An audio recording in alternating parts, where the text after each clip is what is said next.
Another good week. I don't have a whole lot of updates. I do want to congratulate Vince on his induction into the Rose Bowl Hall of Fame. That's a pretty special honor.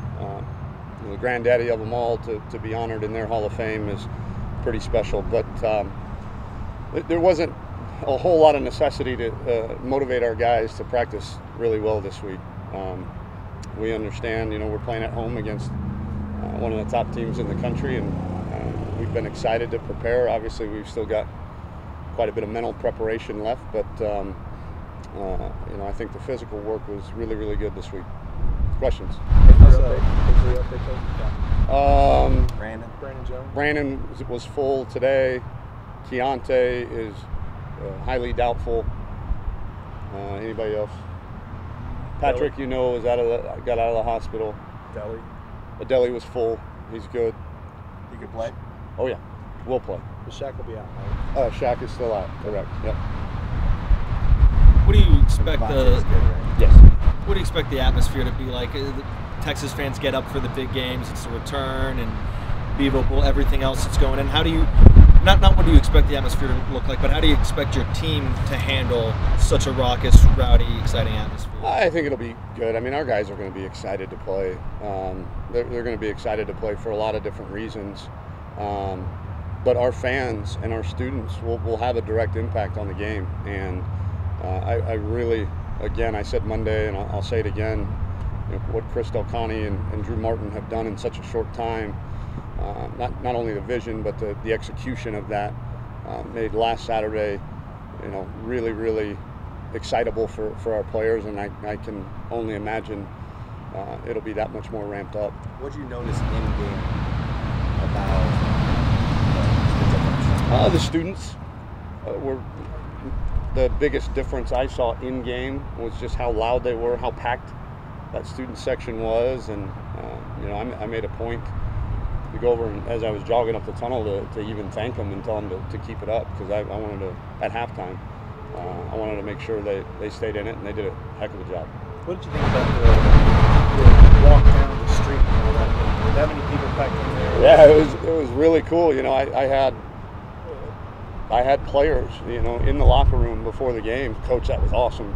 Thank whoever did that, because that was really cool.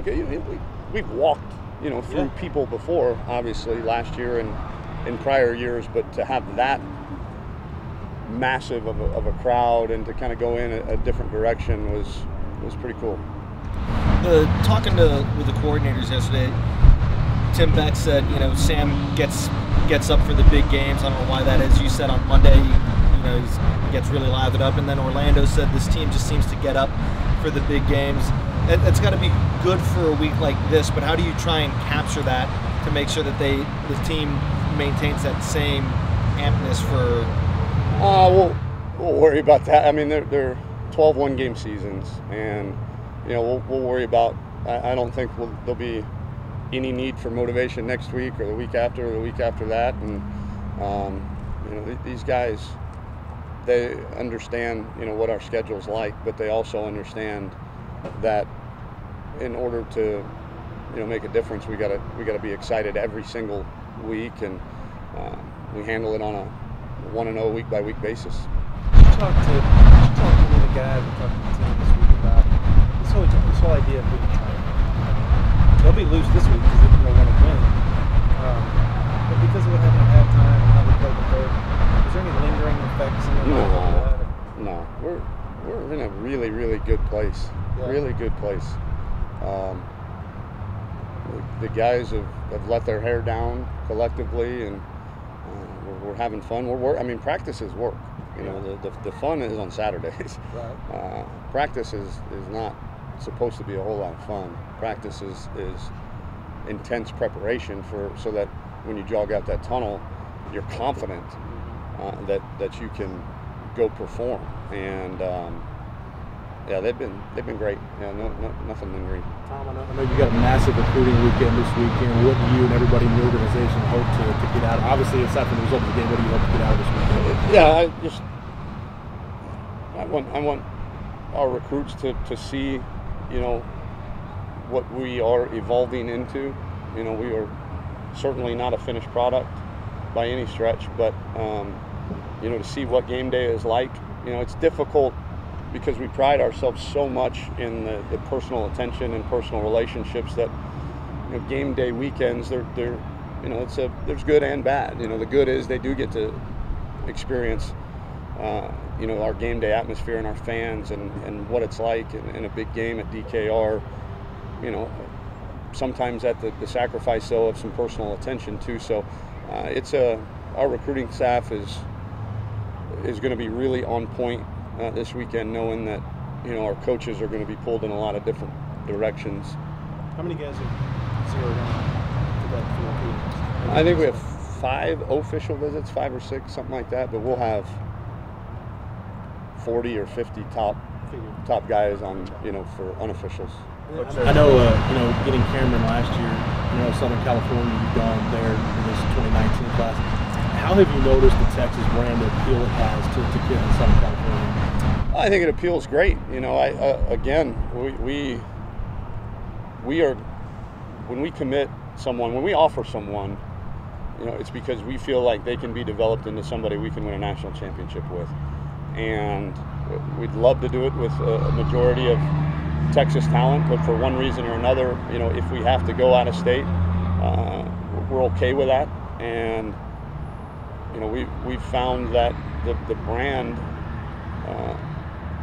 of our university, I mean, the newest rankings came out, we're the 15th ranked public institution in the country, you know, one of the top 50 national universities education-wise in the country, plus the rich history, the storied tradition. Austin, Texas, you know, there's a lot of things that appeal to a kid from outside the state of Texas. Coach, big picture question for you. I looked up today. You're 8-7 here in Texas, but your 7 losses have been by an average of 7 points. So you're only, thanks for looking that up. Yeah, so it's only been 7 points. You look at it and say, man, we're close, because I looked up before then, and this team had 9 losses by 18 or more. So do you look at it and say, as you're transitioning and building, that you're starting to get a little bit closer? Absolutely, yeah. I mean, I think even some of our guys said at the media availability, or maybe it was, you know, in training camp, I can't remember when, but you know, they can taste it, and they know how close to getting over that hump we are, and I think that's a feeling that they haven't had here, and so we know we're close. I mean, the proof is, you know, the statistic you gave, but you know, we're not happy or satisfied with only losing by whatever. You know, we need to hurry up and start winning some of those games, and you know, I think once we get over that hump a couple times in some close ball games, I think these guys will really start to take off. But yeah, we're close. We're happy with our trajectory. You know, the guys are bought in. It's a fun locker room to be around. But we also know that, you know, we've got some more steps we need to take. How's Brandon Jones? Oh, great. Yeah. He was a little sore last night, but he looked great in practice yesterday and again today. So he's been, you know, if he's not in class and he's not sleeping in his bed, he's been at the facility getting treatment and has had 2 really good practices. What's your level of concern right we got to accelerate the production level of you know, the 2 guys that are behind Chris and Devontae. But you know, I think when those 2 guys out there, I feel great. I feel great, but we do need to accelerate. I think those other 2 guys had really good practices this week too. See, I feel like so much of the talk is true freshman quarterback, this and that, but they were still able to hold on defense Stanford to just 17 points. How good is their defense? How much are you worried about what they can do on that side of the ball? Well, I would never say worried, but I mean, we are aware and very cognizant of how good their defense is. They're athletic at every position. Even their big guys are athletic. You know, their ends, when they're a nickel, are really kind of outside linebacker hybrid type guys. So they're quick, they're agile, and they're physical. And their middle linebacker is a heck of a player. He is always around the football. So we understand that you know, this is going to be a battle, and they are really, really good on defense, and they have a ton of talent on offense too.